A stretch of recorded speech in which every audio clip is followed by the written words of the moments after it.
하나님 말씀 보겠습니다. 하나님 말씀은 이사야서 66장 1절 2절입니다.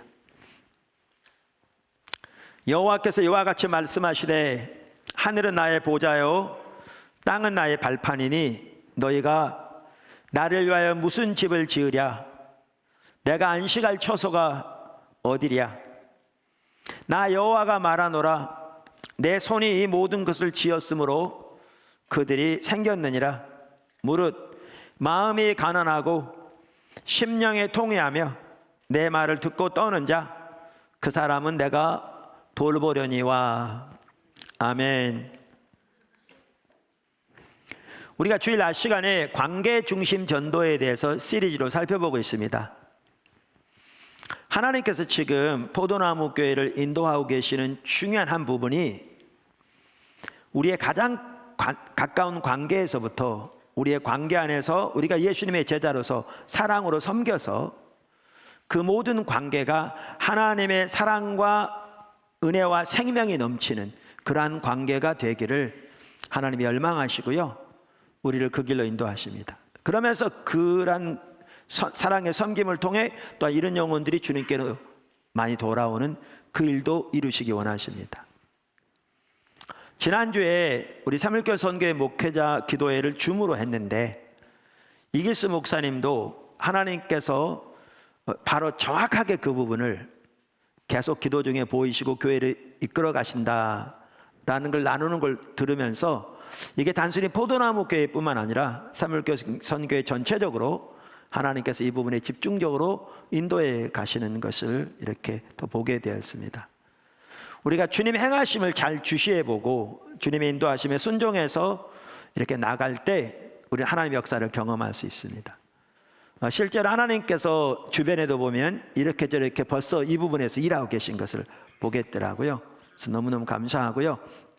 그래서 이번에 우리 항상 그 삶을 살아야 되지만 특별히 이 시점에서 교회를 집중적으로 그 방향으로 인도해 가시는 바 우리 교회 모든 지체들이 단 한 명도 빠짐없이 정말 이 부분에서 이렇게 잘 배워서 그렇게 관계 가운데 하나님께서 우리 관계에 두신 분들을 하나님의 방법으로 사랑으로 섬겨서 그 놀라운 은혜가 함께하고 주님을 모르는 분들을 주님께 인도하는 그러한 놀라운 하나님의 역사를 경험하게 되기를, 또 그 안에 자라나게 되기를 예수님의 이름으로 축복합니다. 이게 우리의 삶이 되어야 합니다. 삶의 양식이 되어야 합니다. 이번에 더 그렇게 꼭 자라날 수 있게 되기를 예수님을 축복합니다. 그런데 문제는 이겁니다. 관계는 크게 두 가지가 있거든요. 가장 먼저는 하나님과 나와의 관계고, 두 번째는 나와 다른 사람과의 관계입니다. 두 가지가 있는데 이 두 가지 관계 모두 하나님의 조건으로만 가능합니다. 그러니까 우리가 관계중심전도 책 새 책에는 이 부분이 잘 안 나와 있는데요. 물론 나와 있긴 하지만 부분적으로 나와 있는데 이전 책에 보면 이 부분이 이렇게 더 상세하게 나와 있습니다. 그래서 관계를 살펴보기에 앞서서 반드시 이 부분을 보아야 합니다. 관계의 조건. 사실 우리 신앙은 처음부터 끝까지 하나님 중심적인 삶입니다. 하나님 중심적인 삶에만 하나님의 생명이 넘칩니다. 타락의 본질이 자기 중심적인 삶입니다. 그래서 관계만 하더라도 자기 조건을 따라 행하면 관계 다 무너집니다. 여러분, 오늘날 심지어 교회 안에도 관계들이 심각하게 무너져 있는 것이 오늘 한국교회 현실인데 왜 그렇습니까? 다 자기 조건을 따라 상대방을 대하기 때문에 그렇습니다. 가정에서도 자기 조건을 따라 상대방을 대할 때 가장 가까운 부부관계에서도 무너집니다. 그래서 여기에 제일 중요한 요소 중에 하나는 하나님의 조건을 따라 행해야 한다는 것입니다. 그래서 그 부분을 이제 다음 시간에 살펴보려고 하는데, 이 하나님의 조건을 따라 우리가 행하려면 먼저 우리에게 오늘 살펴보고자 하는 자세가 있어야 합니다. 그게 하나님의 말씀 앞에 떠는 자세입니다. 오늘 본문이 말하는 자세입니다. 그러니까 이 자세가 없으면 아무리 많은 설교를 들어도 별 의미가 없습니다. 효력이 없습니다. 근데 이것은 관계뿐만 아니라 우리 신앙의 모든 면에 다 그렇습니다. 그래서 우리는 반드시 오늘 살펴보는 이 하나님의 말씀 앞에 떠는 자세를 가져야 비로소 하나님과 동행하는 삶도 가능하고, 또 하나님의 조건으로 그렇게 올바른 자세로 상대방을 대하는 관계도 가능하고, 그래서 하나님의 은혜와 생명이 넘치는 그 관계로 하나님의 역사를 경험하는 것도 가능하기 때문에 이 부분을 먼저 좀 상세하게 살펴보려고 합니다. 아멘. 첫째, 하나님의 말씀 앞에 떠는 자세. 자, 오늘 이 이사야서 66장 1절 2절, 특별히 2절에 나오는데요, 사실 이 구절은 예배와하고도 밀접한 관계가 있는 구절입니다. 그런데 이 하나님의 말씀 앞에 떠는 자세는 반드시 예배만이 아니고요, 우리 신앙의 모든 면에서 핵심입니다. 말씀드린 대로. 그래서 오늘 본문에서 하나님의 말씀 앞에 떠는 자세가 뭔지 이걸 살펴보기 위해서 본문의 배경을 좀 먼저 보려고 합니다. 자, 오늘 본문 1절을 한번 보시죠. 여기 1절에 보면 지금 뭐에 대해서 언급하고 있습니까? 예루살렘 성전에 대해서 지금 언급하고 있습니다. 이 배후에 지금 예루살렘 성전에 관한 얘기입니다. 여호와께서 이와 같이 말씀하시되 하늘은 나의 보좌요 땅은 나의 발판이니 너희가 나를 위하여 무슨 집을 지으랴? 내가 안식할 처소가 어디랴? 나 여호와가 말하노라. 내 손이 이 모든 것을 지었으므로 그들이 생겼느니라. 하늘과 땅을 말합니다. 지금 여기에 지금 뭐에 대한 부분이 그 배경에 깔려 있느냐면요, 예루살렘 성전에 대한 부분이 여기 깔려 있습니다. 명확합니다. 우선 우리가 기억할 것은 구약시대에 예루살렘 성전은 매우 중요했습니다. 성막은 매우 중요했습니다. 왜냐하면 하나님의 영광이 지상적인 임재로 머물러 있었거든요, 그곳에. 그래서 제가 가끔 인용하는 그 베이커 출판사에서 나온 미국 성경 백과사전, 거기서 하나님의 임재에 대해서 말하면서 구약에 있어서 그 성전에 대해서 이렇게 얘기합니다.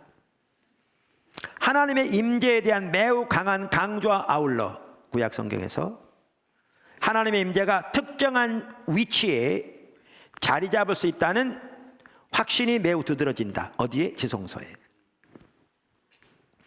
하나님의 임재가 이스라엘을 하나님의 백성으로 만들었다. 그것이 없이, 즉 하나님의 임재가 없이 그들은, 즉 이스라엘은 그렇게 되기를, 하나님의 백성이 되기를 중단했을 것이다. 그만큼 하나님의 임재가 소중합니다, 하나님의 백성들에게. 이거 백과사전이 한 얘기입니다. 성막은 하나님께서 그분의 백성들과 만나는 회막이었다. The tent of reunion, 혹은 tent of meeting, 만나는 장소였다, 그 말이죠. 하나님의 언약궤는 하나님께서 스랍들 위에 좌정해 계시는 곳이었다.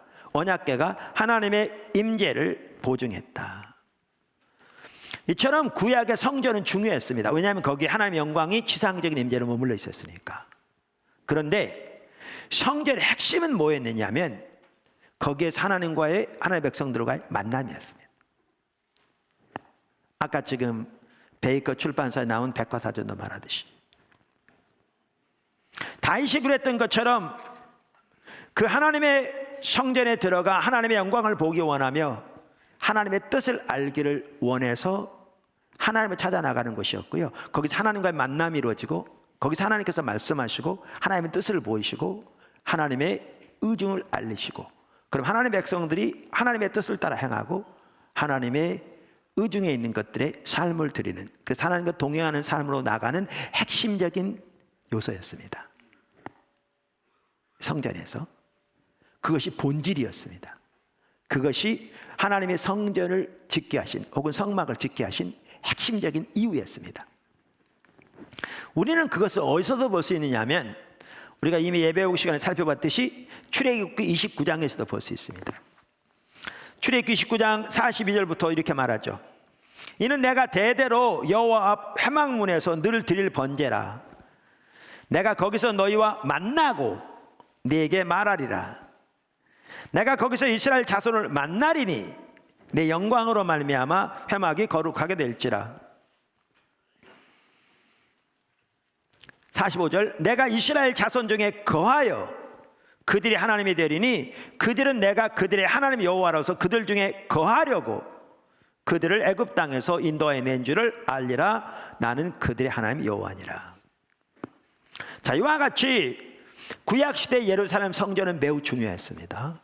그리고 핵심은 하나님과의 만남, 거기에서 하나님의 영광을 보고 하나님의 뜻을 깨닫고 하나님의 의중을 발견하고 하나님의 말씀을 듣고 음성을 듣고 하나님의 인도를 따라 순종하는 그러한 삶이었습니다. 그리고 광야 시대만 하더라도 불기둥과 구름기둥이 앞서가시며 그들의 길을 인도하셨잖아요. 예를 들면. 자, 그런데 이 이사야서 66장에 쓰여진 배경이 뭐냐면 지금 말씀드린 성막만 하더라도 너무나 중요했고 하나님이 성전을 세우신 핵심적인 이유와 목적이 그거였는데 이 목적은 다 버려버리고 이 본질은 다 버려버리고, 여러분, 세상의 종교, 그 사람들이 자기들의 신전이 있잖아요. 자기들이 신이 있다고 하는 신전. 그 신전이 뭘 의미하죠? 자기들의 신이 산다는 거예요. 신전이. 그래서 자기들의 신전에 나가서 신이 있는 곳에 가서 그 신이 원하는 제물을 드리고 기도를 드리면 그들의 종교의 그 양식을 따라, 그러면 그들의 신이 그들의 기도를 듣고 그들의 문제를 해결해 주고 그들을 악으로부터 보호해 주고 그들에게 복 주신다는 거예요. 이게 안 믿는 세상 사람들이 혹은 다른 이방 종교를 믿는 사람들이 가지고 있는 이해입니다. 그런데 이스라엘 백성들이 하나님의 성전은 너무나 소중했는데 구약에, 그런데 하나님이 의도하신 성막 내지 성전의 목적, 의도를 완전히 잊어버리고 망각하고 버리고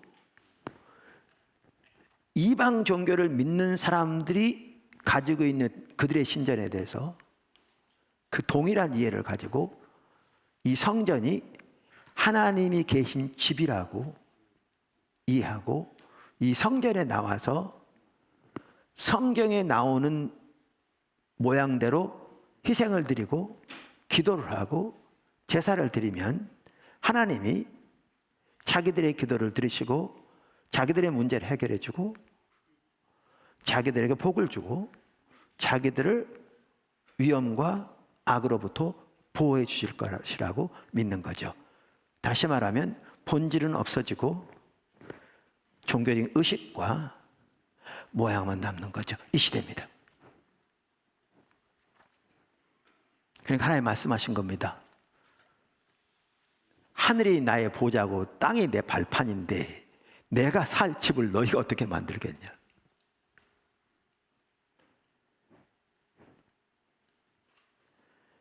이 하늘과 땅 내가 지었다. 그래서 있게 되었다. 근데 내가 거기에 갇혀 있을 줄 아느냐. 왜 이 말씀 하셨냐면 지금 그러한 배경에서 하신 말씀입니다. 그러면서 주님이 하신 핵심적인 말씀이 뭐냐면 이겁니다. 내가 너에게 원하는 것은, 내가 너에게 바라는 것은, 내가 너에게 가장 중요하게 여기는 것은, 그러면서 하신 말씀이 오늘 66장 하반부입니다. 무릇 마음이 가난하고 심령에 통회하며 내 말을 듣고 떠는 자는 그 사람은 내가 돌보려니와. 이게 내가 너희에게 원하는 거야. 이게 너희에게 있어야 할 가장 중요한 자세야. 그 상황에서 지금 이렇게 말씀하시는 겁니다. 우선 그래서 여기에 보면 하나님의 말씀 앞에 떠오는 자세가 나오는데, 하나님 앞에 너무나 소중한 자세로서 나오는데, 좀 그 부분을 한 부분을 살펴보면요, 여기 보면 오늘 지금 말씀에 그 사람은 내가 돌보려니와 그랬죠. 그러니까 우리 개역 지금 개정 한글에 내가 돌보려니와 이렇게 돼 있거든요, 우리말 성경에. 근데 영어 NIV 성경 이전 성경에는 그 사람을 내가 esteem 존중히 여기려니와 이렇게 돼 있고요. 뉴 킹제임스 성경에는 look on 그를 보살피려니와 이렇게 나와 있어요, 여기에. 근데 그 외에 RSV라든가 ESV라든가 대부분의 영어 성경들은 뭐라고 번역했느냐 하면요, 그냥 원어 그대로 번역했어요. 내가 look to 바라보려니와 이렇게 돼 있어요. 그러니까 이게 잘 이해가 안 돼요. 그런데 저는 이 말을 이해하려면 뭐를 봐야 제대로 이해할 수 있느냐면요, 솔로몬이 예루살렘 성전을 완공하고 하나님 명령을 따라 지었잖아요. 특별히 하나님이 다윗에게 보이셨고 이제 다윗이 솔로몬에게 하나님께서 하도록 해서 맡기셨는데, 완공하고 난 다음에 하나님께 봉헌하는 기도를 드려요. 그리고 그 기도에 응답하셔서 하나님이 솔로몬에게 임하세요. 그래서 이 성전에 대해서 약속을 주세요. 근데 그 약속에 보면 이 말이 뭔 말인가가 이해돼요. 저는 그 약속을 봐야 이 말이 올바로 이해될 거라고 저는 그렇게 믿습니다. 그러면 그 하나님께서 솔로몬의 기도에 응답해서 임하셔서 주신 약속 중에 하나가 뭐냐? 예루살렘 성전과 관련해서 그 구절이 열왕기상 9장 3절입니다. 열왕기상 9장 3절. 자, 여호와께서 그에게 이르시되, 여기에 그는 누굽니까? 솔로몬이죠. 성경 구절 이렇게 나오고도 있습니다. 그에게 이르시되 내 기도와 내가 내 앞에서 간구한 바를 내가 들었은즉, 아까 말씀드린 봉헌하면 쭉 기도하는 내용이 나오거든요.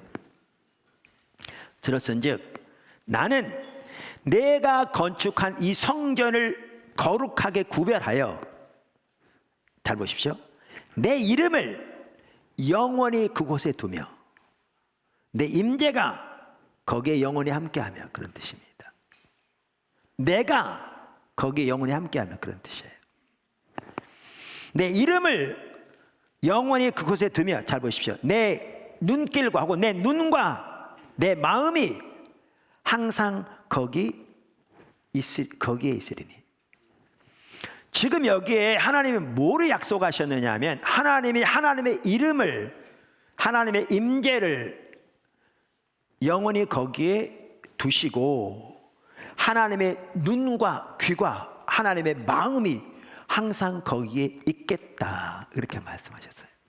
그러면 아까 이게 하나님 주신 약속인데 성전과 관련해서 지금 하나님이 뭐라고 말씀하시냐면, 이게 배경에 성전이 있다니까, 지금 이런 성전이. 그러면서 내가 원하는 것은 마음이 가난하며 심령에 통회하며 하나님의 말씀에 떠는 자인데 그에게 내가 그를 바라보겠다, 이 말은요, 이 약속입니다. 그에게 내 눈과 귀가 함께 하겠다, 이게 그 얘기입니다. 엄청난 내용인 거죠. 엄청난 내용인 거죠. 자, 그러면서 여기 보시면 이제 중요한 자세가 마음이 가난하고 심령에 통회하며 하나님 말씀 앞에 떠는 것인데, 그러면 그게 무슨 뜻인가? 간단히 설명하면요, 마음이 가난하다는 말은 우리 스스로 안에는 하나님의 뜻대로 살 수 있는 어떠한 선한 영역도 없다는 것을 우리가 선명하게 인식하는 게 가난한 마음입니다. 애통하는 것은, 그러니까 주님의 도움을 구하여 절박하게 주님 앞에 서는 자세를 말합니다. 그게 애통하는 것입니다. 그러면 하나님의 말씀 앞에 떤다는 말은 무슨 말이냐면, 하나님의 말씀을 듣기 원하고 하나님의 뜻을 깨닫기 원하며 그 하나님의 뜻을 따라 행하기를 열망하는 자세를 말합니다. 하나님의 말씀을 듣기 원하고 하나님의 뜻을 알기를 원하며 그 뜻을 따라 행하기를 열망하는 자세를 말합니다. 물론 이 세 자세는 밀접하게 서로 연관됩니다. 왜냐하면 그 하나님의 말씀 앞에 떠는 자세, 지금 말씀드린 그 삶을 살려면 가난하고 애통하는 자세가 같이 가지 않으면 가능하지 않을 것이니까요. 왜냐하면 하나님의 말씀을 아는 것도 우리 스스로 지혜로 능력으로 할 수 없고 하나님의 뜻을 아는 것도 하나님의 뜻을 행하는 것도 우리 속에 있는 자원으로 할 수 없는 것을 우리가 너무나 잘 알기에 마음이 가난하며 심령이 통회하는 자세와 반드시 같이 가게 돼 있죠. 그러한 하나님이 그것을 원하신다는 거죠. 그리고 그러한 자에게 성전에 약속하셨던 것처럼, 이 말은 구약시대면 구약시대 성전의 예배가 안 중요했대, 그 얘기 전혀 아니라니까요. 중요한 것은 성전이 중요했는데 성전이 세우신 목적 자체가, 하나님의 성전을 통해 원하시는 자체가 이렇게 하나님의 백성들과 만나고 교제하고 그들이 하나님의 음성을 듣고 하나님의 뜻을 발견하여 순종하는 그 삶으로 나아가는 핵심적인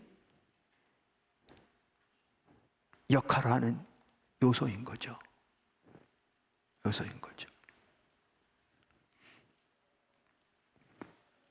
그리고 그러한 자에게 아까 성전에 주신 약속인 하나님의 눈과 귀와 마음이 거기에 머물겠다. 그런데 그러한 자에게 함께 하겠다, 그 뜻인 겁니다. 그래서 그것을 NIV는 우리말에는 돌보려니와 이렇게 돼 있고 귀히 여긴다 이렇게 NIV는 돼 있고 뉴킹 제임스는 그러한 자들에게 그들을 돌본다 이런 식으로 돼 있는 거죠.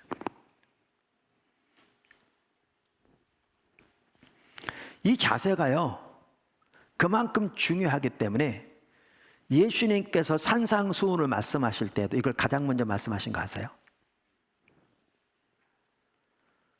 예수님이 말씀하신 산상수훈이 마태복음 5장에 7장 사이에 나오는데 이것은 예수님이 어느 날 그저 산에 올라가서 한번 가르친 내용이 아니고요, 예수님이 전파하신 하나님 나라의 메시지의 핵심을 담고 있는 겁니다. 그러니까 하나님 나라 메시지의 엑기스가 산상수훈입니다. 그러니까 우리 관점에서 본다면 우리가 하나님 나라 백성으로서 우리가 살아야 할 하나님 나라 백성의 삶의 핵심적인 내용을 산상수훈에 기록하고 있습니다. 근데 뭐부터 시작한 줄 아십니까? 이 자세부터 시작합니다. 그러니까 우리가 하나님 팔복이라고 그랬잖아요. 시작이 팔복인데 이 팔복이란 말은요, 이렇게 하면 이복받고 이렇게 하면 이복받고 복골복 그걸 말하는 게 전혀 아닙니다. 그 내용을 보시면 하나님 나라 백성이 가져야 할 자세를 말하고요, 8가지 자세 반드시 가져야 할, 그리고 그러한 하나님 나라 백성들에게 주어질 하나님 나라의 축복을 나열하고 있습니다. 그러니까 여기서 보면 우리에게 가장 중요한 것이 마음의 자세인 걸 볼 수 있습니다. 그러다 보니까 성경에 하나님은 중심을 본다고 말씀하고 계시잖아요. 그러면서 여기에서도 처음 2가지가 뭡니까? 오늘 이사야서 66장 1절에 나온 거, 2절에 나온 것과 똑같은 얘기입니다. 우리가 너무 잘 알잖아요. 산상수훈, 심령이 가난한 것, 애통하는 것, 정확하게 이 부분을 말하고 있습니다.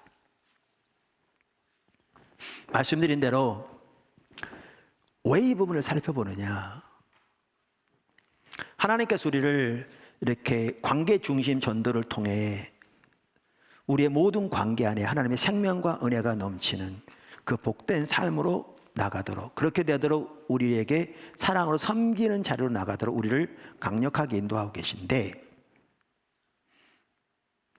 그리고 모든 관계가 그렇게 하나님의 의도하신 관계가 되려면 하나님의 조건으로만 그 관계가 돼야 되는데, 이 자세 없으면 아무리 많은 설교를 들어도 아무런 의미가 없습니다. 효력 없습니다. 이만큼도 없습니다. 그래서 이 부분을 살펴보고 있습니다. 뿐만 아니라 10시 매일의 예배와 기도의 시간을 통해서 대체적으로 우리 포도나무교회 지체들이 정말 어떻게 하든지 주님을 따라가려고, 또 주님의 뜻이 이루어지도록 기도하고, 우리가 때로는 반복적으로 넘어질지 몰라 다시 일어나서 주님의 뜻을 따라 살도록 추구하고 살아가는데, 그러나 또 한편으로는 적지 않은 성도들이 제가 아무리 주일날 설교를 하고 광고를 통해서 말하고 나누더라도 한쪽 귀를 듣고 한쪽 귀를 흘리는 그런 경우도 절대 적지 않은, 다시 말하면 이사야서 66장 2절의 자세가 없는, 이 부분을 보이십니다.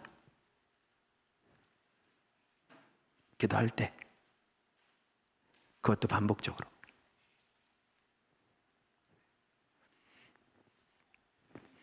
그래서 오늘 이 부분을 나누게 되었고, 또 나누길 원하시는 마음을 주셨고, 그렇게 된 겁니다.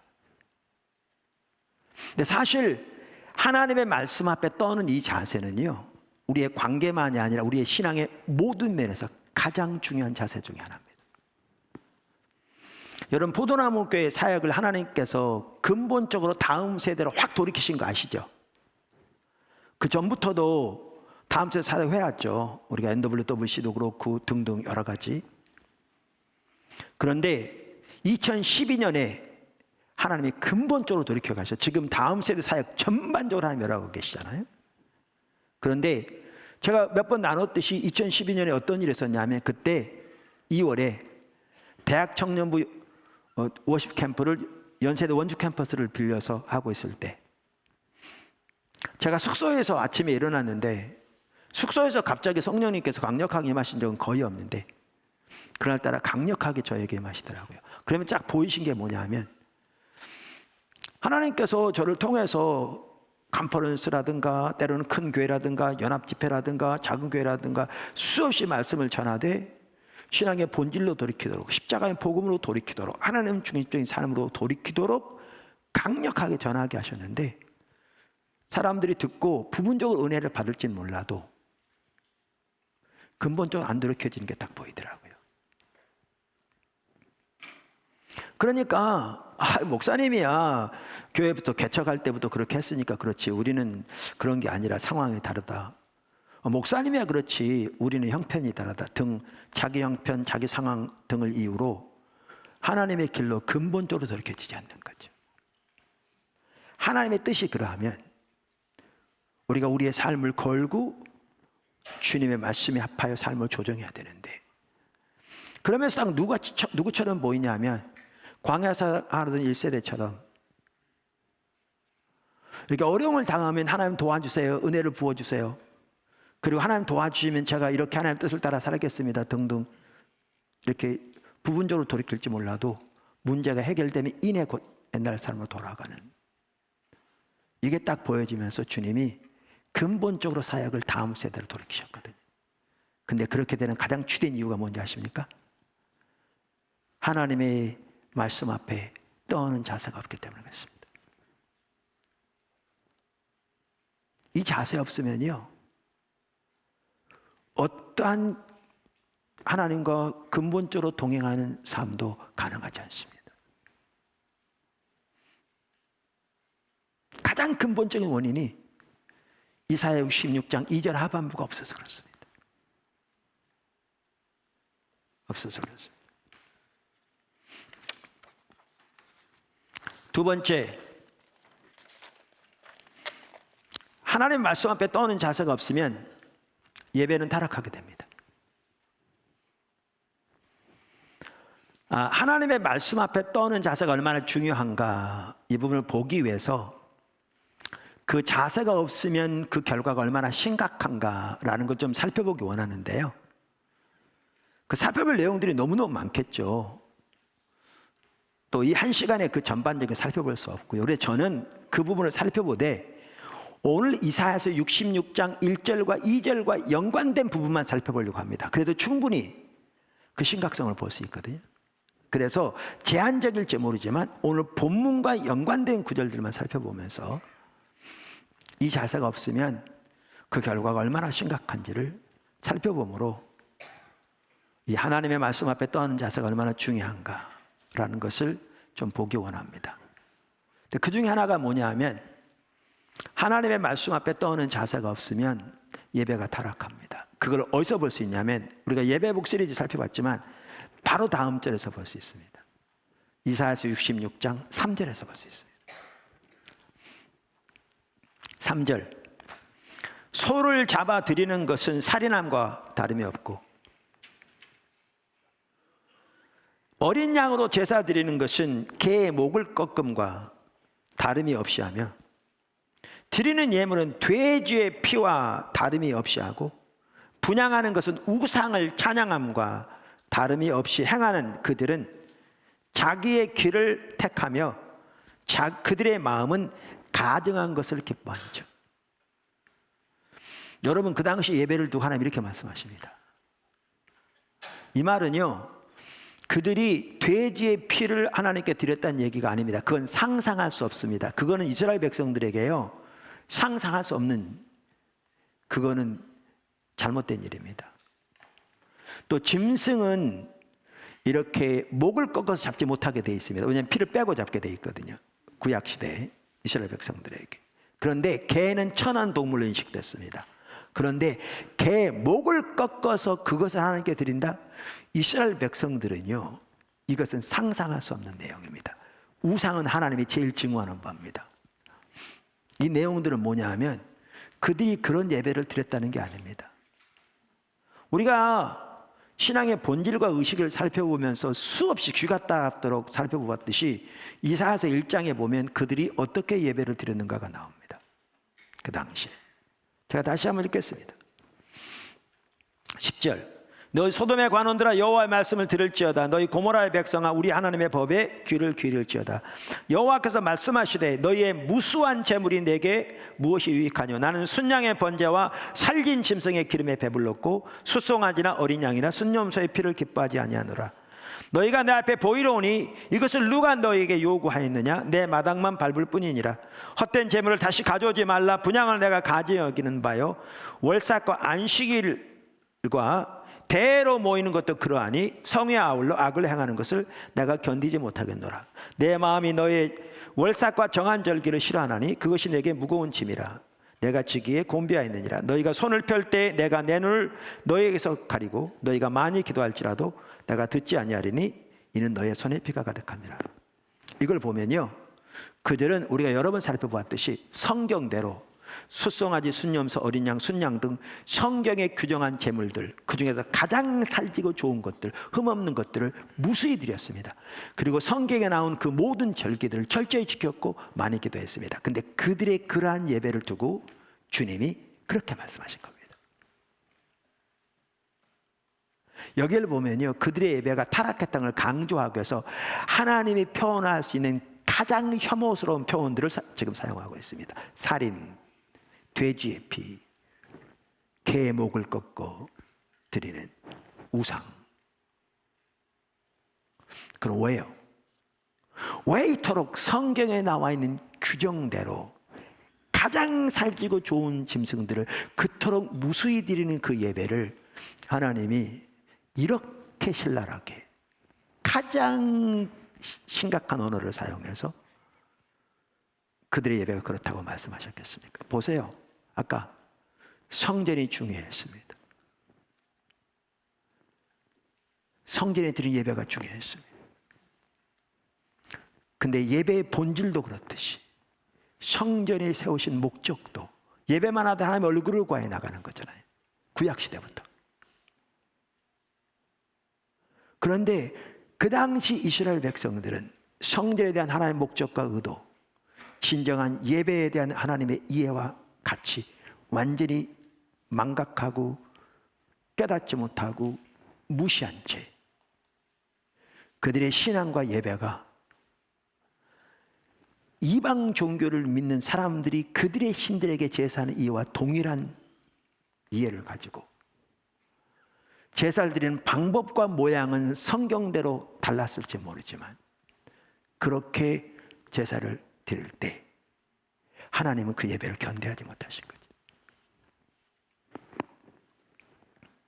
견뎌하지 못하신 겁니다. 그래서 이렇게 강력하게 얘기하신 겁니다.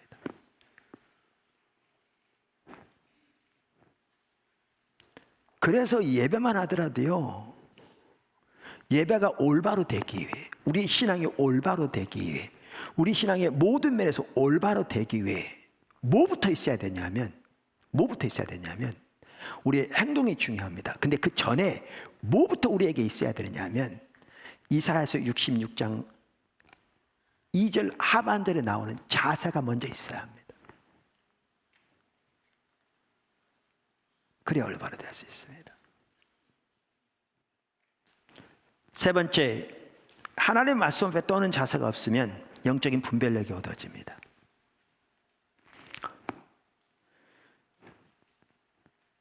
우리 신앙에서 가장 중요한 것 중에 하나가 영적 분별력입니다. 이것은 여러 번 살펴봤습니다. 왜냐하면 영적인 분별력이 있어야 하나님을 알 수 있고요. 영적인 분별력이 있어야 하나님 뜻과 의중도 알 수 있고요. 영적인 분별력이 있어야 예배에 대한, 관계에 대한, 우리 신앙의 모든 면에서 하나님의 길도 깨달을 수 있고요. 하나님의 목적과 길을 깨달아 그 길을 행해 하나님과 동행하는 삶을 살 수 있고요. 하나님의 의중을 알아 그 가운데 함께해야 하나님의 역사를 경험할 수 있고요.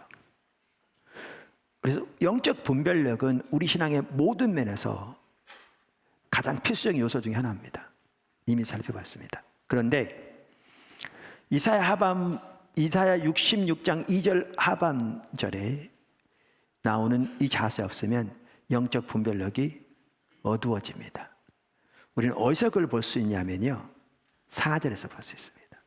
아까 3절 읽었잖아요. 그들의 예배가 어떻게 타락했는지 4절 한번 보실래요? 자, 이렇게 그들의 예배가 타락했습니다. 많은 종교적 의식은 드렸지만 여기 3절에도 나오는 것처럼 그들은 자기 길로 행했습니다. 하나님의 길을 버렸습니다. 왜 버렸는가? 2절에 자세가 없기 때문에 이렇게 된 거죠. 자, 그래서 4절에는 뭐가 나오냐면 하나님이 심판하실 것을 말씀하십니다. 그들이 하나님 버렸기 때문에. 근데 여기 보십시오. 4절, 나 또한 유혹을 그들에게 택하여 주며 그들에게 유혹이 닥치게 하겠다 그 말입니다. 넘어지게 하겠다 그 말이죠. 그들이 무서워하는 것을 그들에게 임하게 하리니, 그러니까 심판을 말씀하시는 거잖아요. 그러면서 보십시오. 이는 내가 불러도 대답하는 자가 없으며 내가 말하여도 그들이 듣지 않고 오직 나의 목전에서 악을 행하며 내가 기뻐하지 아니하는 것을 택하였음이라 하시니라. 여러분, 이 4절까지 연결하면 더 명확합니다. 아까 말씀드린 대로 그들은 많은 제사와 희생을 드렸지만 하나님이 성전을 만드신 목적도, 의도도, 또 예배의 핵심도 이미 살펴봤듯이 그 중에 하나가 뭐냐 하면 하나님의 목소리를 청정하는 겁니다. 그래서 하나님의 길로 행하고 하나님의 뜻에 함께하는 거죠. 그런데 여기에 보면 다시 그들을 심판하실 것을 말씀하시면서 그들에게 뭐라고 말씀하시냐면 내가 그들을 불러도 대답하는 자가 없다. 내가 말하여도 그들은 전혀 듣지 않는다. 그리고 그들은 자기들의 강팍한 마음대로만 행한다. 그러니까 왜 하나님께서 말씀하시고 예배가 그렇게 타락했는지 보이시죠? 신앙의 본질에서 하나님이 원하시는 핵심에서 떠나 있는 겁니다. 하나의 종교로, 하나의 의식으로 전락해버린 거죠. 그들의 예배가 뭐가 없기 때문에 마음이 가난하고 심령에 통회하며 하나님의 말씀 앞에 떠는 이 자세가 없기 때문에 그러니까 이렇게 나타나는 겁니다. 자, 그럼 제가 여기를 말씀드릴 때 제목을 뭐라고 달았느냐 하면 이 자세가 없으면 영적인 분별력이 어두워진다 그랬어요. 근데 왜 그렇게 표현한 줄 아세요? 그리고 그러면서 이 구절을 말한 줄 아세요? 자, 여러분은 이사야서 66장 4절을 딱 볼 때 무슨 구절이 생각납니까? 저는 이 구절을 딱 보자마자 딱 떠오르는 구절이 있더라고요. 여러분은 이사야서 66장 4절을 딱 보는 순간에 어떤 구절이 생각납니까? 저는 이 구절을 보자마자 무슨 구절이 딱 생각나냐면요, 예레미야 7장이 생각나더라고요. 거기에 보면 정확하게 똑같은 일이 일어납니다. 정확하게 똑같은 일이 일어납니다. 똑같은 일이. 그러니까 우선 예레미야 시대가 어떤 시대입니까? 하나님의 백성들이 하나님을 떠나서 우상을 숭배하고 하나님의 길을 버리고 자기 타락한 강팍한 마음대로 행하며, 그래서 하나님을 버리니까 하나님의 심판이 임해서 나라가 실제로 망한 시대잖아요. 그러니까 시대말적인 상황. 심판도 하나님의 사랑의 표현이죠. 그들로 하여금 그 심판 가운데서라도 돌이키게 하기 위해서, 하나님께로 돌이키기 하기 위해서. 자, 그랬는데 그 예레미야 시대에 보면 의식이 부족해서 심판이 온 게 아니었거든요. 우리 여러분 보았듯이 예를 들면 예레미야 6장 20절에도 보면 이렇게 말하잖아요. 시바에서 유황과 먼 곳에서 향품을 내게로 가져오면 어찌함이냐. 나는 그들의 번제를 받지 아니하며 그들의 희생제물을 달게 여기지 않노라. 그들은 시바와 먼 곳 원방까지 가서 하나님의 특별한 향품을 사다 하나님께 번제로 드렸죠. 근데 하나님 안 받으셨죠. 본인들은 하나님이 안 받으신 걸 전혀 몰랐죠. 알았더라면 그렇게 할 리가 없겠죠. 그 많은 희생을 드려서. 그러니까 의식이 부족한 게 아니었죠. 특별히 7장에 보면 하나님께 7장의 말씀을 언제 하셨느냐면요, 안식일에 유다 백성들이 하나님께 안식일에 제사 드리러 예루살렘 성전에 올 때 말씀하신 거예요. 그러니까 이 7장 말씀만 하더라도요, 이사야 66장과 정확하게 같은 배경입니다. 정확하게 같은 맥락입니다. 그때 주님이 이렇게 말씀하셨습니다. 하나님이 보실래요? 22절 7장. 사실은 내가 너희 조상들을 애굽 땅에서 인도하여 낸 날에 번제나 희생에 대하여 말하지 아니하며 명령하지 아니하고, 이 말은 말하지 않았단 말이 아니라고 여러 번 말씀드렸죠. 왜냐하면 출애굽기, 레위기, 민수기서 보면 잔뜩 말씀하셨거든요. 이 말은 그게 내가 명령한 본질 핵심이 아니야, 그 뜻인 거죠. 의식은 중요하지만 신앙의 본질이 아니라고요. 본질을 위한 수단이라고요. 그럼 뭐를 명령하셨느냐? 뭐가 하나님 명령하신 핵심이었는가? 그 다음 절에 나오죠. 오직 내가 이것을 그들에게 명령하여 이르기를 너희는 내 목소리를 들으라. 그리하면 나는 너희 하나님이 되겠고 너희는 내 백성이 되리라. 너희는 내가 명령한 모든 길로 걸어가라. 그리하면 복을 얻으리라 하였으나. 여러분 이 구절에 뭐가 보이십니까? 신명기 30장이 보입니다. 신명기 전체가 나옵니다. 명확합니다. 한 번은요, 수년 전에 영국 아주 훌륭한 대학에서 예레미야를 전공해서 박사학위를 받으시고 한국의 신학대학원에서 구약학 교수로 섬기고 있는 분이 포도나무교회를 이렇게 일정 기간 나오신 적이 있는데, 제가 이 설교한 날 그분이 개인적으로 저한테 그러더라고요. 목사님, 그거 성령님이 가르쳐 줬죠. 그래서 제가 왜 그러세요? 그랬어요. 그랬더니 예레미야서 배후에는 신명기가 있답니다. 근데 목사인 제가 학자들이 연구한 것처럼 그 모든 배경들, 뭐 학적인 지식들 이러한 부분을 다 연구해가지고 발견하지 못했을 텐데 목사는 그렇게 할 수가 없죠. 그래서 그분이 묻는 말이 저에게 목사님 그 하나님이 가르쳐줬죠, 그렇게 말한 거죠. 근데 신앙의 본질을 이해하고 성경을 이렇게 보시면 명확해요. 또렷해요. 재료의 여지가 없습니다. 명명백백하게 이 배후에 신명기가 있고요, 특별히 신명기 30장이 있습니다. 신앙의 본질에 대해서 다루는, 내게 탁 달라붙어 있어서 친밀한 교제 가운데서 나를 존재를 다해 사랑하고 내 말씀을 지키고 내 길로 향하며 내 목소리를 청정하라. 그게 너희가 나를 택하는 길이다. 내가 곧 네 생명이다. 이게 생명을 택하는 길이다. 명확합니다. 자, 그랬는데 여기 보십시오. 그들이 순종하지 아니하며 귀를 기울이지도 아니하고 자신들의 악한 마음에 꾀와 완악한 대로 행하여 그 등을 내게로 돌리고 그 얼굴을 향하지 아니하였으며 너희 조상들이 애굽 땅에서 나온 날부터 오늘까지 내가 내 종 선지자들을 너희에게 보내되 끊임없이 보내었으나 너희가 나에게 순종하지 아니하며 귀를 기울이도 아니하고 목을 곧게 하여 너희 조상들보다 악을 더 행하였느니라. 내가 그들에게 이 모든 말을 할지라도, 이제 예레미야에게 말씀하신 겁니다. 그들이 너에게 순종하지 아니할 것이요 내가 그들을 불러도 그들이 내게 대답하지 아니하리니 너는 그들에게 말하기를 너희는 너희 하나님 여호와의 목소리를 청종하지 아니하며 교훈을 받지 아니하는 민족이라 진실이 없어져 너희 입에서 끊어졌다 할지니라. 이 구절을 보면요, 지금 이 구절 말씀도 아까 말한 대로 예루살렘 성전에 안식일에 제사 드리러 오는 유다 백성들 하신 말씀이라니까요. 예루살렘 거민에게. 여러분, 이 구절과 아까 이사야서 66장이 정확하게 같은 걸 말하고 있는 걸 볼 수 있습니다. 똑같이 항상 이런 열매가 나타납니다. 그 자세가 없으면 예배는 타락하게 되어 있고요, 하나님의 목소리에 귀도 안 기울이게 되어 있습니다.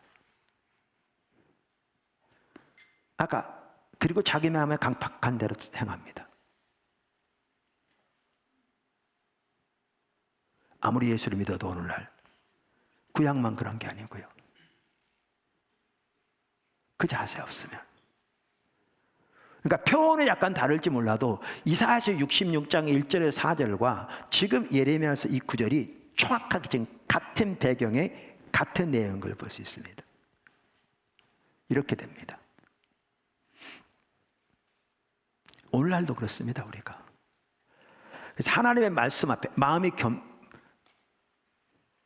겸손하고 심령에 통회하며 하나님의 말씀 앞에 떠는 이 자세 없으면요, 아무리 들어도 듣고 빠져나갑니다. 듣지 않습니다.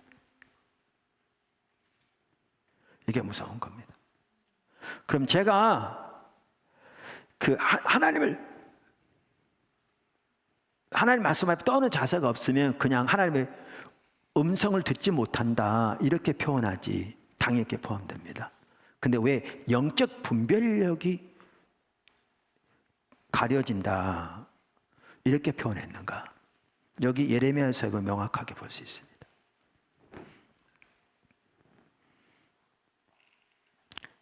자주 나눈 것처럼 여기 딱 우리 보면 이렇게 생각합니다. 야, 그 시대가 타락했다. 어떻게 하나님이 새벽부터 부르는데도 귀도 안 기울였을까? 그들이 이런 지하에 우리는 듣지 않겠다고 하나님의 음성을 거절했을까? 그러니까 심판이 오지. 이렇게 생각합니다. 그런데 우리는 예레미야서를 자세히 보면 전혀 그런 내용이 아닌 걸 볼 수 있습니다. 우리가 잘 아는 대로 예레미야 23장 35절 NIV 성경을 보면요, 이전 이렇게 말합니다. 제가 우리말로 그들의 직역하겠습니다. 이것이 너희 각자가 그의 친구나 친척에게 계속해서 하는 말이다. 여호와의 응답이 무엇이냐? 여호와께서 뭐라고 말씀하셨느냐? 37절 이것이 너희가 선지자에게 계속해서 하는 말이다. 당신에게 주신 여호와의 응답은 무엇입니까? 여호와께서 뭐라고 말씀하셨나요? 다른 성경들은 약간 다르게 번역하고 있습니다. 예를 들면 이런 식으로 말하라고 하는 식으로 번역했습니다. 근데 저는 이 NIV 번역이 맞다고 생각합니다. 문맥을 보더라도 전체를 보더라도 개인적으로. 그러면 서로 논쟁의 여지가 있으니까 그건 잠깐 놔두고 예레미야서 12장 2절은 다 똑같습니다. 이거는 논쟁의 여지가 전혀 없습니다. 표현은 다를지 모르지만 똑같이 번역합니다. 우리말에 이렇게 되어 있습니다. 2절 주께서 그들을 심으심으로 그들이 뿌리가 박히고 장성하여 열매를 맺었거늘 그들의 입은 주께 가까우나 그들의 마음은 머니이다. 다시 말하면 그 당시 유다 백성들에 대해서 말씀하시면서 입은 주께 가깝다. 이거를 NIV는 그들의 입술에 항상 당신이 있습니다. 하나님 이렇게 돼 있어요. 근데 마음은 멉니다. 이 말은 뭐냐면 그들은 입만 벌리면 하나님 얘기한다는 겁니다. 자, 그러면 아까 23장에 그것을 NIV 번역이 맞다고 봤을 경우에 그게 없어도 그렇지만 그들은 삶의 자세 중에 하나가 뭐였냐면 사람이나 친구나 친척을 만나면, 선지자를 만나면, 제사장을 만나면 하나님 뭐라고 말씀하셨나요? 주님이 주신 말씀이 뭐예요? 라고 물었습니다. 이게 그들의 습관이었습니다.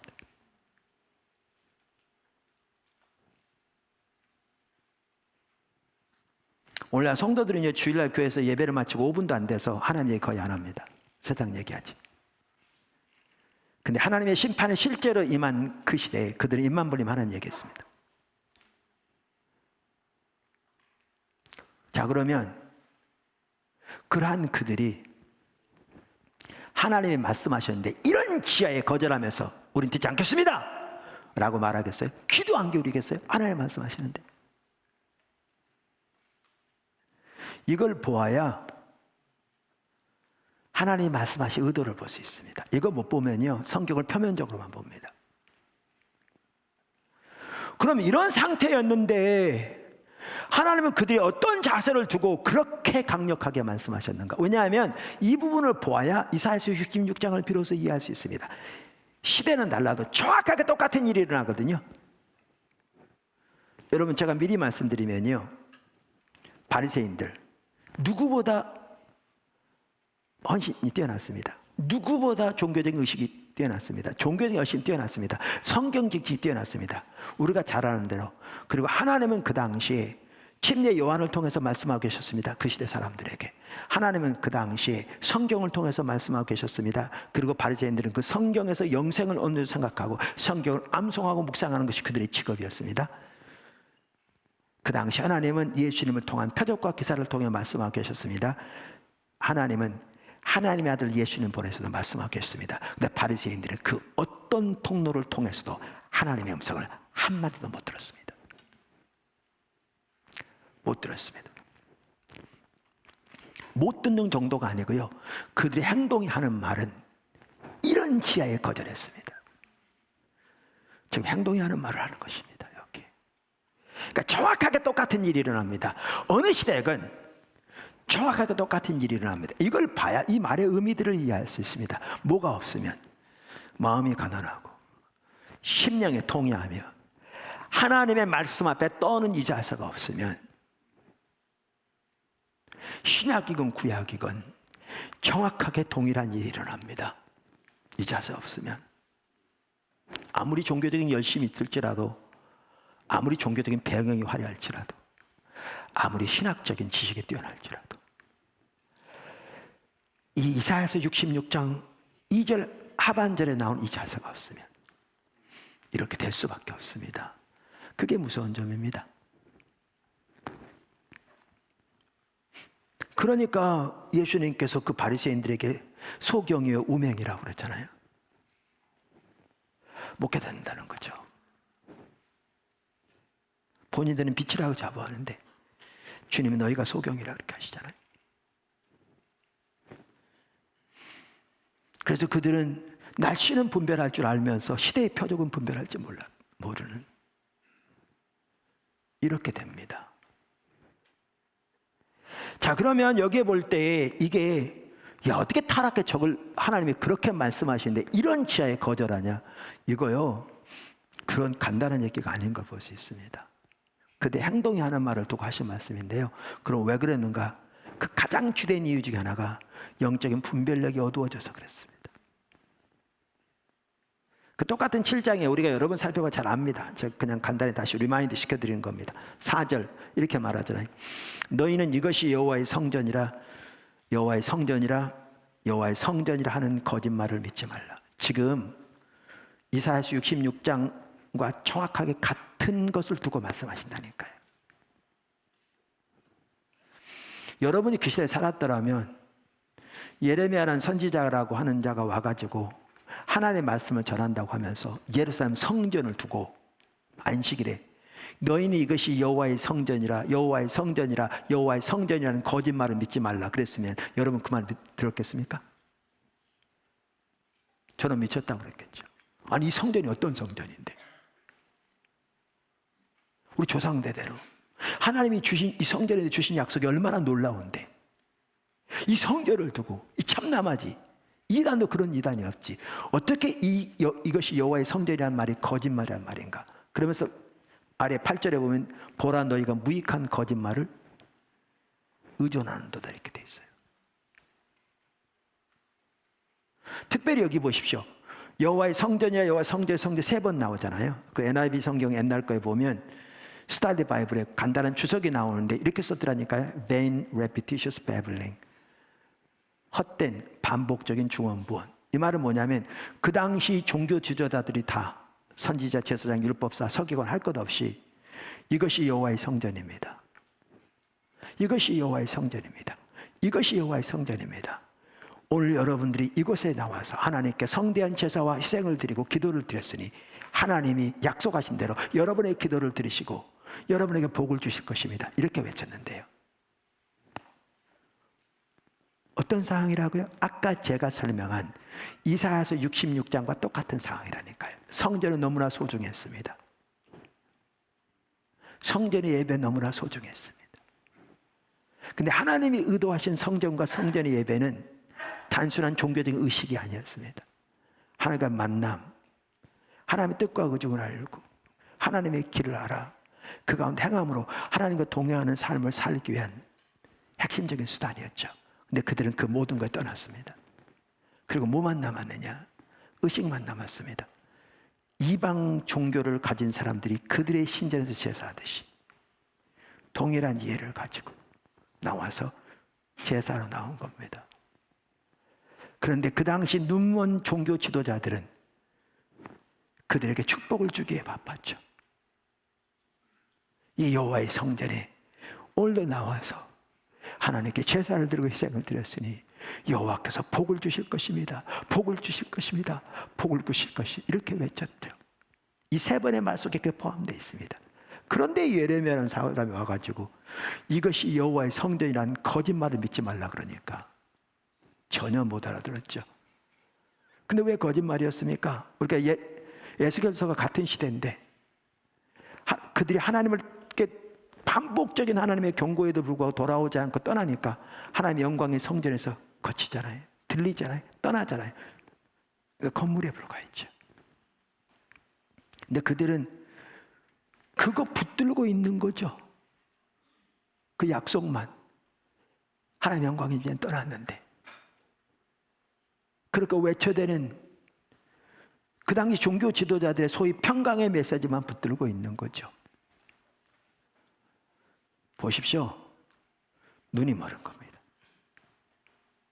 그러니까 하나님이 아무리 외쳐도 들을 수가 없었습니다.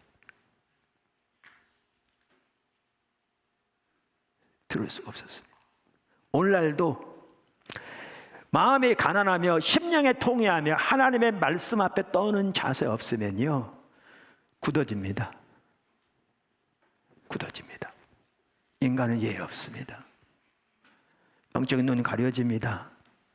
영적인 귀 가려집니다. 그럼 하나님이 다양한 통로를 통해서 목이 터져라 외쳐도 전혀 듣지 못합니다. 자기 소견대로 행합니다. 자기 생각대로 행합니다. 자기의 강팍한 타락한 마음대로 행합니다. 이렇게 됩니다. 우리가 거기에 가지 않아야 합니다. 제가 오늘 설교를 하는 이유도 우리 포도나무교회 지체들이 한 사람도 거기에 가지 않기 위해서 설교하는 겁니다. 말씀드렸잖아요.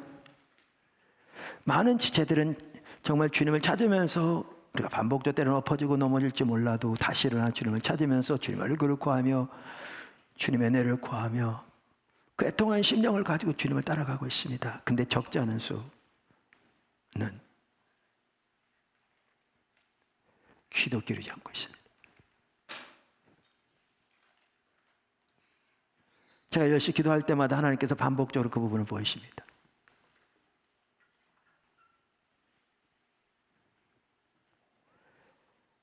그래서 포도나무 지체들 중에 단 한 명도 그렇게 굳어진 자가 있어서는 안 되겠기에 오늘 말씀을 전하는 이유 중에 하나도 그 부분입니다. 하나는 관계에 대한 부분을 다루고요. 관련해서 그렇고요. 네 번째, 그래서 그 네 번째 넘어가기 전에 보십시오.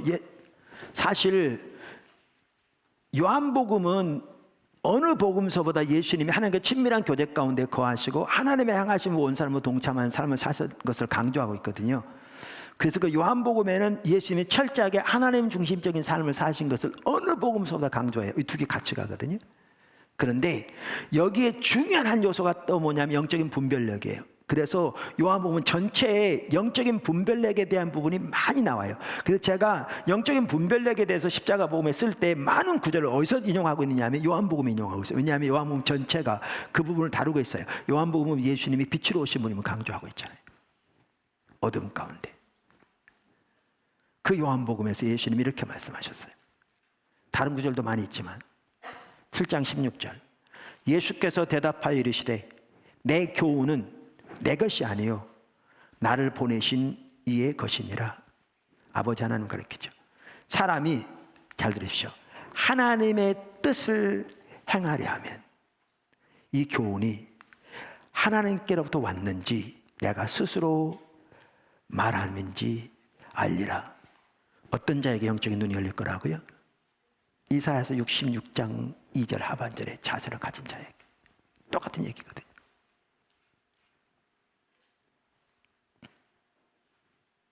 똑같은 거거든요. 네 번째, 하나님 말씀 앞에 떠는 자세가 없으면 성령을 대적하게 됩니다. 무섭습니다. 성령을 대적하게 됩니다.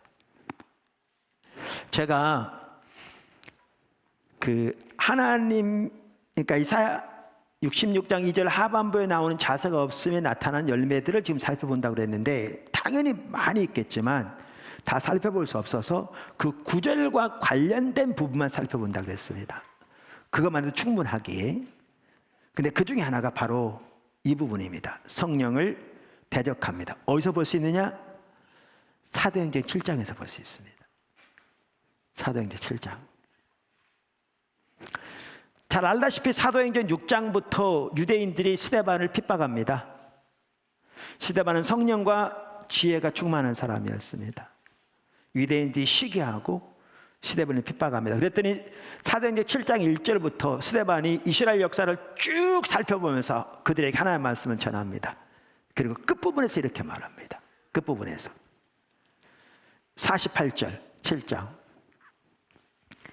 그러나 지극히 높으신 이는 손으로 지은 곳에 계시지 아니하나니 선지자가 말한 바 주께서 이르시되 하늘은 나의 보좌요 땅은 나의 발등상이니 너희가 나를 위하여 무슨 집을 짓겠으며 나의 안식할 처소가 어디냐 이 모든 것이 다 내 손으로 지은 것이 아니냐 함과 같으니라. 지금 어느 구절 인용하고 있습니까?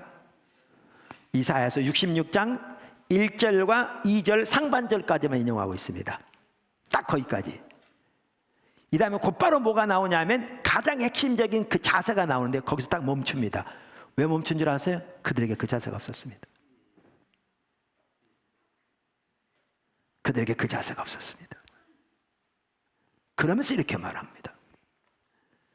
목이 곧고 마음과 귀에 할례를 받지 못한 사람들아 너희도 너희 조상과 같이 항상 성령을 거스르는도다.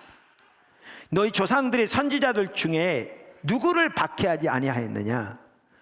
의인이 오시리라 예고한 자들을 그들이 죽였고 이제 너희는 그 의인을 잡아준 자요 살인한 자가 되나니 너희는 천사의 전한 율법을 받고도 지키지 아니하였도다 하니라. 근데 이 구절도요 아까 말씀드린 대로 정확하게 같은 배경입니다. 정확하게 뭘 보면 아느냐면 이걸 보면 압니다. 자, 아까 그들이 스데반을 핍박했다고 그랬잖아요. 그럼 어디서부터 그 구절이 나오냐면 6장 마지막 부분부터 나옵니다. 6장 마지막 부분. 그러면 이제 거기에 나오는데 제가 그럼 6장 마지막 부분 살펴보기 전에 뭐를 좀 살펴보려고 하느냐 하면 그 배경을 이해하기 위해서 그 당시 예배를 좀 살펴보려고 합니다.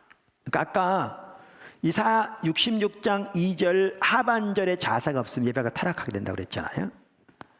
지금 그들에게 정확하게 제사가 없었습니다. 바리새인들이 말할 것도 없었습니다. 우리가 본 대로. 자, 그런데 그럼 예배가 타락합니다. 그 타락한 예배를 우리는 어디서 볼 수 있는가? 요한복음 2장 13절에서 볼 수 있습니다. 다른 구절도 나옵니다. 근데 요한복음의 2장에 보면 예수님이 성전을 깨끗게 하신 내용이 나오죠. 자, 제가 읽어보겠습니다. 유대인의 유월절이 가까운지라 예수께서 예루살렘으로 올라가셨더니 성전 안에서 소와 양과 비둘기 파는 사람들과 돈 바꾸는 사람들이 앉아 있는 것을 보시고 노끈으로 채찍을 만드사 양이나 소를 다 성전에서 내쫓으시고 돈 바꾸는 사람들의 돈을 쏟으시며 상을 엎으시고 비둘기 파는 사람들에게 이르시되 이것을 여기서 가져가라. 내 아버지의 집으로 장사하는 집을 만들지 말라 하시니 제자들의 성경 말씀에 주의 전을 사모하는 열심히 나를 삼키리라 한 것을 기억하더라. 이에 유대인들이 대답하여 예수께 말하기를 내가 이런 일을 행하니 무슨 표적을 우리에게 보이겠느냐. 이런 자격이 있다는 증거가 어디냐 그 얘기입니다. 예수께서 대답하여 이르시되 너희가 이 성전 헐라 내가 사흘 동안에 일으키리라. 이거 잘 기억하고 계십시오. 유대인들이 이르되 이 성전은 46년 동안에 지었거늘 내가 3일 동안에 일으키겠느냐 하더라. 그러나 예수는 성전된 자기 육체를 가리켜 말씀하신 것이라. 자, 우선 그 시대는 아직 구약시대입니다. 예수님이 오셨지만 예수님 십자가 지시기 전이라 엄격하게 구약시대입니다. 그러니까 당연히 예루살렘 성전에서 제사가 드려지는 것이 당연했습니다. 또 제사가 드려지려면 짐승을 드려야 되잖아요. 그럼 뭐 갈릴리에서 뭐 거기까지 짐승을 끌고 온다. 그 말도 안 되죠. 그러다가 상처라도 생기면 흠이 있는 또 거기다 마르기라도 하고 병이다 걸리면 그러니까 사서 드리는 건 너무나 당연했습니다. 그런데 주님은 그 예배를 견뎌하지 못하신 거죠. 지금 왜요? 똑같았습니다. 이사야서 66장 아까 예레미야 7장 정확하게 지금 똑같은 상황입니다. 어떤 상황이에요? 성전 너무나 중요했습니다. 예배 중요했습니다. 근데 아까도 말씀드린 대로 성전에 대한 하나님의 의중, 의도, 목적, 계획 또 예배에 대한 진정한 이해와 가치 완전히 사라진 채 이방 종교를 믿는 사람들이 자기들의 신전에서 자기들의 신이 거기 산다고 믿으면서 드리는 제사, 그리고 그렇게 제사를 드리면 그 신이 그들에게 주겠다고 하는 그 축복이나 돌봄이나 도움, 보호, 동일한 이해를 가지고 제사를 드립니다. 뭐가 없는가? 이사야서 66장 말씀 그대로 그들에게 마음이 가난하고 심령이 통해하며 하나님의 말씀 앞에 떠는 자세가 없었습니다. 우리는 바리새인들이 없었던 걸 보면 알 수 있고요. 그 당시 성전은 주로 사두개인들에 의해서 운영됐습니다. 왜냐하면 제사장들은 사두개인들이었거든요. 그들은 모세 오경만 믿었습니까? 그러니까 이사야서를 안 믿었다고 하십시다. 그렇더라도 고대를 하고 있었습니다. 저 보십시오. 그들은요, 그 자세가 없는 게 너무나 당연해서 하나님의 뜻을 전혀 분별하지 못했습니다. 우리가 바리새인 삶에서 이미 보았습니다.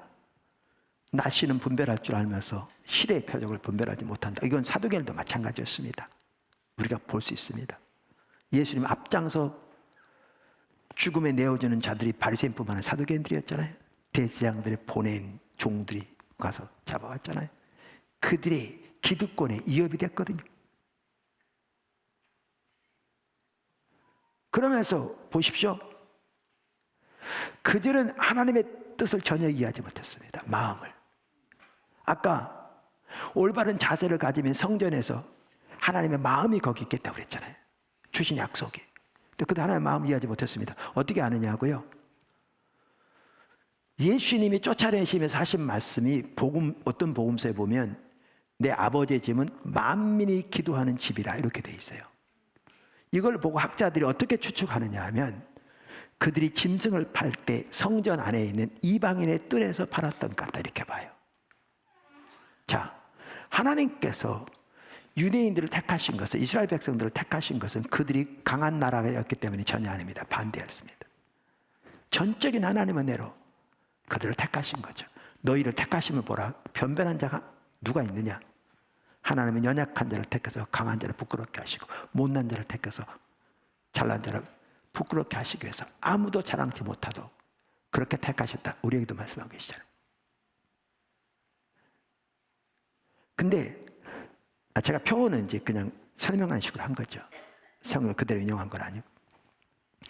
근데 그렇게 택하시되 그들을 제사장 나라로 세우신 겁니다. 그들을 통해 열방을 하나님께로 인도할. 그런데 그들은 선민이라는 우월의식만 하늘을 찌른 채 이방인들을 개처럼 무시하고 자기들의 소명을 완전히 망각하고 이방인을 위한 자리는 그들의 삶 속에 전혀 없었습니다. 눈이 철저하게 멀어 있었습니다. 오늘날 그런 성도 절대로 적지 않습니다. 택함 받아 자기는 구원받았다는 선민의식만 하늘을 찌른 채 소명도 하나님의 의정도 전혀 깨닫지 못하는, 그뿐만 아닙니다. 사역이 수단이 된 거죠. 자기 뱃속을 채우기 위한. 아까 말한 대로 짐승을 파는 건 당연했을지 몰라도 독점이니까 이권이 개입도 있었죠. 그러니까 예수님께 쫓아내시면서 내 아버지 집을 너희가 강도의 구렬로 만들었다고 하신 말씀 속에도 우리가 볼 수 있듯이 그들은 그것을 통해서 자기의 뱃속 채우는 일에 앞장섰죠. 되어져야 할 사역일지 몰라도 그 사역이 자기들의 배를 불리는데 수단으로 사용되고, 그들은 로마 나라와 결탁돼 있었습니다. 보십시오. 이사야 66장 정확하게 똑같은 상태입니다. 성전에 대한, 예배에 대한 인식은 철저히 가려진 채. 그러니까 이사야 66장 3절에 나오는 그 말씀 그대로 그들의 예배가 그토록 타락한 예배여서 예수님이 견딜 수가 없기 때문에 들어가셔서 쫓아내셨습니다. 근데 그들은 그들의 예배가 그렇게 타락한 예배라는 걸 상상조차 못했습니다. 바리새인들은 성경을 암송하고 묵상하는 것이 그들의 직업이었음에도 이사야 66장 3절에 나온 그 타락한 예배가 자기들이 드리고 있는 예배라는 것은 꿈에도 생각하지 못했겠죠. 눈이 가려지기 때문에 모두 뭐가 문제였는데요? 마음이 가난하고 심령에 동의하며 하나님의 말씀 앞에 떠오는 자세가 없으니까요. 이 자세가 없으면 그렇게 됩니다. 자, 그런 상태입니다. 이런 상태인데 왜 스데반 당시에 유대인들이 무엇 때문에 그 스데반을 핍박한 줄 아십니까? 사도행 6장에 보면 그 내용을 알 수 있습니다. 그들은 전통과 의식에 집착한 자들입니다. 성전에 이해만 하더라도 정확하게 제가 지금까지 설명드린 것처럼 왜곡된 삶과 이해, 가치에 토대한 너무나 타락한 그 상황이었습니다. 그들의 예배부터, 그들의 신앙에 대한 예배부터. 그러면서 성경이 이렇게 말합니다. 사도행전 6장 11절. 사람들을 매수하여 말하게 하되 거짓을 하는 거죠. 이 사람이 모세와 하나님을 모독하는 말을 하는 것을 우리가 들었노라 하게 하고 백성과 장로와 서기관들을 충동시켜 와서 잡아가지고 공회에 이르러 거짓 증인들을 세우니 이르되 이 사람이 이 거룩한 곳과, 성전을 가리킵니다. 이 거룩한 곳과 율법을 거슬려 말하기를 마지 아니하는도다. 그의 말이 이 나사렛 예수가 이것을 헐고 또 모세가 우리에게 전하여 준 규례를 고치겠다 함을 우리가 들었노라 하거늘 공회 중에 앉은 사람들이 다 스데반을 주목하여 보니 그 얼굴이 천사의 얼굴과 같더라. 이 내용을 보시면요, 정확하게 이사야 66장 2절에 나오는 그 잘못된 가치관이 그들이 정확하게 거기에 찌들어 있어서 그 당시의 행태처럼, 예레미야 시대처럼 그 가치와 그 사고와 그러한 이해를 가지고 그러한 전통에 대한 집착, 예배에 대한 왜곡된 이해와 가치, 그들의 신앙이 몇 가지 의식을 가지고 하나님과 동의하는 삶을 본질을 대체해버린 이 타락한 상황에서 그거를 토대로 스데반을 대적한 겁니다. 똑같습니다. 그러니까 제가 오늘 본문에 한정된 부분만 살펴본다고 그랬는데 여러분 보시면 이사야 66장, 예레미야 7장, 그리고 지금 사도행전 7장 정확하게 똑같습니다. 이 상황에서 스데반이 이스라엘 역사를 쭉 가지고 그들에게 설명하면서 어디까지 딱 왔느냐면 이사야서 66장 1절과 2절 상반절까지 딱 인용하고 난 다음에 그 다음은 말 안 합니다. 그러면서 그들에게 한 말입니다. 왜요? 그들에게 그 자세가 없었거든요. 그러면서 그 결과로 나타나는 게 뭐였습니까? 아까 말한 대로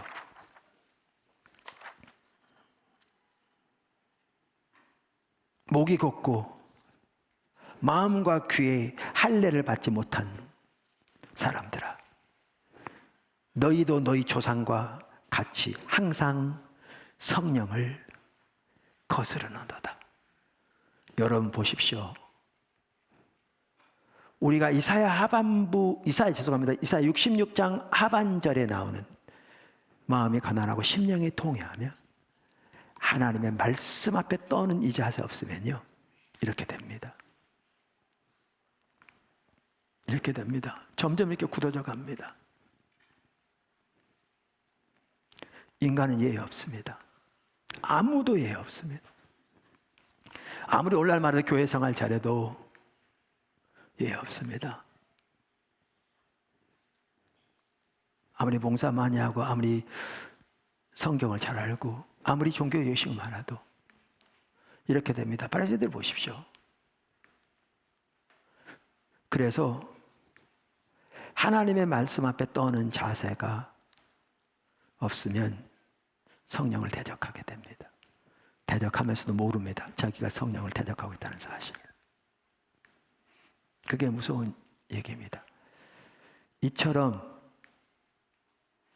하나님의 말씀 앞에 떠는 자세는 중요합니다. 오죽했으면 그 시대의 그 타락한 상황, 그 의식이 본질을 대체해버린 그 율법주의 상황, 성전인데 이해만 하도 그렇게 왜곡된 하나님의 의도와 의중 완전히 가려진 채 종교의 의식만 남은 그 상황에서 하나님이 내가 너에게 원하는 것은, 내가 너희를 바라보는 사람들은 이 세 가지를 말씀하셨겠습니까? 그만큼 중요합니다. 마지막으로 다섯 번째, 이 자세를 가진 자에게 주시는 축복. 이 부분은 이루 셀 수 없을 겁니다. 셀 수 없을 겁니다. 근데 저는 한 가지만 나누고자 합니다. 그게 뭐냐면 오늘 본문 아까 설명했던 물은 마음이 가난하고 심령에 통회하며 내 말을 듣고 떠는 자, 혹은 내 말 앞에 떠는 자, 그 사람은 내가 바라보려니와. 이 구절을 올바로 이해하려면 아까 말씀드린 대로 성전이 완성되었을 때 그 성전에 대해서 하나님이 솔로몬에게 임하셔서 하신 그 말씀을 보면 이 말이 이해가 된다. 여호와께서 그에게 이르시되 9장 3절 내 기도와 네가 내 앞에서 간구한 바를 내가 들었은즉 나는 네가 건축한 이 성전을 거룩하게 구별하여 내 이름을 영원히 그곳에 두며 내 눈과 내 마음이 항상 거기 있으리니.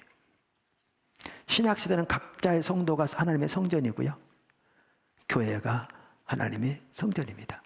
그렇다면 이걸 그렇게 한다면 우리가 이사야 하반부에 나오는 이사야 66장 2절 하반절에 나오는 그 자세를 가지고 주님 앞에 따라간다면 하나님이 이 약속 성취된 게 신약의 교회인데, 내가 내 이름을 영원히 그곳에 두며 내 눈과 내 마음이 항상 거기 있으리라 말씀하신 이 약속이 이루어지는 거죠.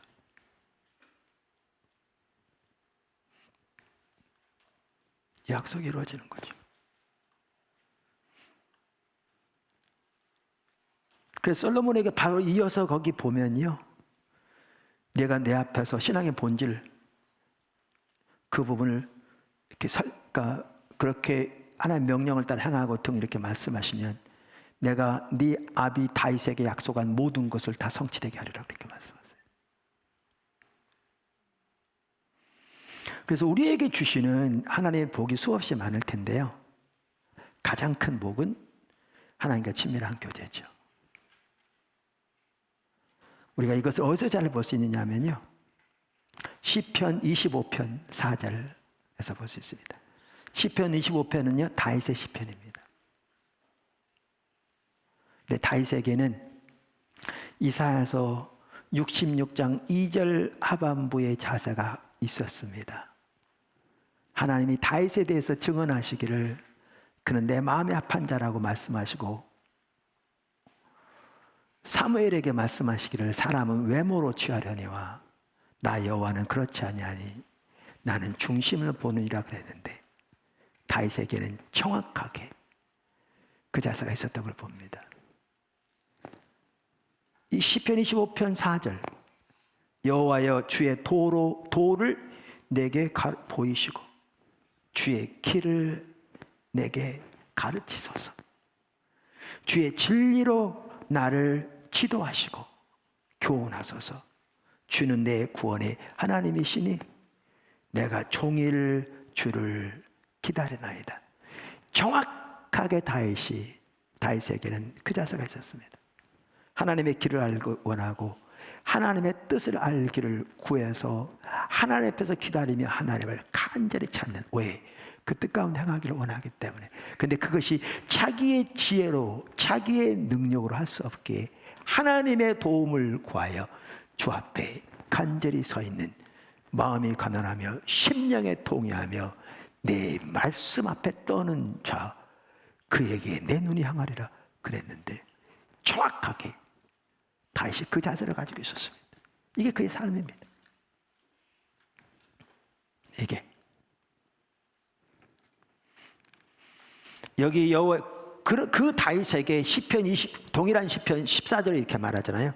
여호와의 친밀하심이 그를 경외하는 자들에게 있으며 그의 언약을 그들에게 보이시리로다. 우리가 여러 번 제가 읽었습니다만 여기 친밀함에 대해서 페트라주도 이렇게 말했더라고요. 여기서 친밀함에 해당하는 히브리어 소드는 본래 비밀의 회담을 의미한다. 여기서는 여호와께서 그를 경외하는 자에게는 아무런 비밀도 없이 그의 뜻을 보이신다는 의미로 사용되었다. 브릭스 크레이기 델리치 같은 학자들도 그렇게 얘기했다고 써 있습니다. 따라서 이 말은 비밀스러운 교제, 밀접한 관계를 뜻한다. 그러면서 그 언약을 보이시리로다, 이 보이시리로에 대해서 말하기를, 보이시리로다에 해당하는 히브리어 야다는 단순히 지식적으로 안다는 의미가 아니라 경험적으로 아는 것, 그 체험적 지식을 의미하는 말이다. 따라서 이 구절은 저들이 하나님의 언약의 비밀을 더욱 깊고 풍부하게 체험하고 알게 될 것이라는 의미이다. 그러면서 델리치도 그렇게 말했다고 써 있습니다. 이 자세가 있어야 합니다.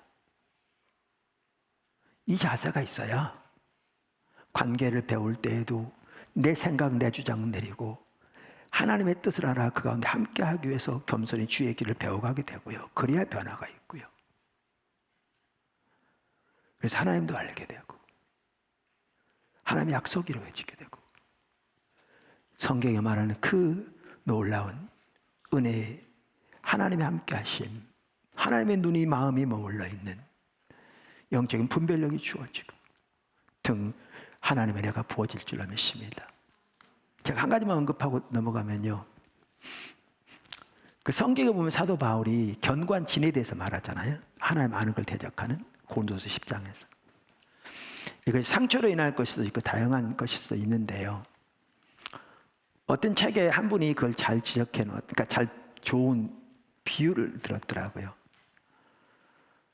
그러니까 어떤 사람이 태어날 때부터 파란 안경을 끼고 태어났다고 생각해 보시라 그 말이에요. 평생 동안 본교에 파란 안경을 끼고 봤습니다. 그러니까 그는요, 그게 자연스러운 세계고요, 그거밖에 못 봅니다. 아무리 말해줘도 이해를 하지 못합니다. 다 파랗게 보이죠. 근데 그런 안경을 끼고 있으면 다른 사람은 다 봐요. 근데 본인만 못 봅니다. 오늘날 교회 안에 그러한 가치를, 견관치를 가지고 있는 사람이 적지 않습니다. 이거는요, 어느 한 개인보다는 우리 모두가 사실 마찬가지입니다. 정도의 차이는 있을지 몰라도 종류는 다를지 몰라도. 근데 이거 언제 바뀌었는 줄 아십니까? 오늘 말씀에 나온 대로 마음이 가난하고 심령이 통회하며 하나님의 말씀 앞에 떠는 자세가 있어야, 그 자세로 주님을 찾게 될 때, 주님의 길을 배우기 원할 때, 그럴 때 자신의 왜곡된 가치관도 보이게 되는 것이고, 자기에게 씌어졌던 그러한 옳지 못한 안경도 깨닫게 되는 것이고, 그래서 그걸 벗게도 도움이 되는 것이고, 그렇게 되면 가을에 새파란 하늘도 볼 것이고, 새빨간 그 장미, 아름다운 장미도 볼 것이고, 그 노란 국화도 보게 될 텐데, 근데 적지 않은 사람들이 자기가 본다고 하는 것만 고집하면서 내려놓지 않습니다. 그것만 가지고 판단합니다. 왜냐는 태어날 때부터 그렇게 봐왔기 때문에 그게 그의 세계입니다. 그는 안경이 있다는 사실도 모릅니다. 하나님을 아는 것을 대적하는 견관진인 거죠. 제가 한 예만 그냥 들었는데요, 이 부분에 있어서도 마음이 가난하고 심령이 통회하며 하나님의 말씀 앞에 떠는 자세가 있어야 치유됩니다. 이게 치유돼야 관계도 올바로 되죠. 부부 사이의 관계도, 부모와 자식 사이의 관계도, 가장 가까운 가족부터 시작해서. 이게 안 되면 아무리 설교를 들어도 자기 고집만 주장하고 있는데, 자기만 옳다고 내세우고 있는데, 자기 관점은 모든 걸 다 판단하고 있는데, 그리고 그것은 옳다고 생각하는데, 그는 그 세계에서만 살아왔기 때문에 다른 걸 보지 못하니까 자기가 있는지도 못한 채. 그러니 아무리 설교를 듣는들 무슨 의미가 있겠습니까? 무슨 효력이 있겠습니까?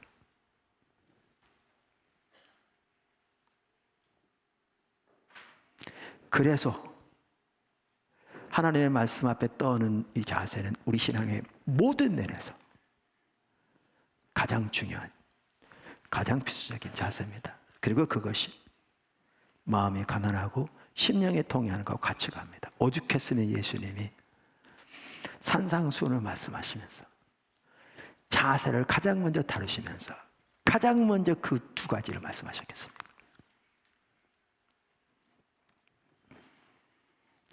오늘 말씀을 통해서 우리 자신을 돌아볼 수 있기를 바랍니다. 내 안에 그 자세가 있는지, 내 안에 그 자세가 흐려졌다면 하나님은 은혜를 부어주셔서 새롭게 해주세요. 혹은 내 안에 그 자세가 없는 게 보여지면 주님 저를 불쌍히 여겨주시고 정직한 심령을 새롭게 해주셔서 정말 하나님이 기뻐하시는 마음의 자세로 돌이켜지게 해주세요 라고 주님의 은혜를 구하면서 주님의 도움을 구하는 가운데, 우리 포도나무교회 지체들이 한 명도 빠짐없이 정말 하나님과 동행하면서 하나님이 예비하신 그 넘치는 생명과 은혜가 충만한 정말 복된 최상의 삶을 살게 되시기를 주님의 이름으로 축원합니다. 기도하겠습니다.